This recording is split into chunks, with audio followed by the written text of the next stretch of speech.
Odontólogo, 3 tratamientos para bruxismo que tengas que tener más atención.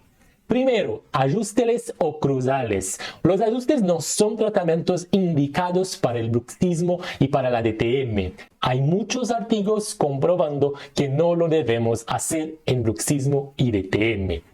2. Tratamientos de ortodoncia.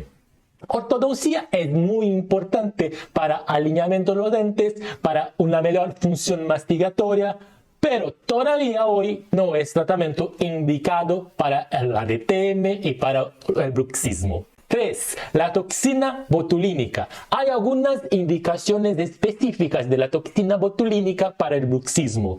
Todavía no lo utilizamos en todos los pacientes y cuando utilizamos la toxina tenemos que tener conciencia que tenemos que utilizar siempre una férula oclusal.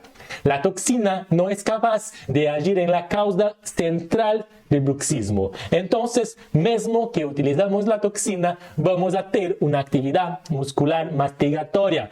Soy André, soy odontólogo, investigador y profesor acá en la Université de París, en Francia. Estoy acá para ayudarte a tener más seguridad en el diagnóstico y tratamiento de bruxismo y de DTM. Sígueme acá para estar más actualizado en estas condiciones.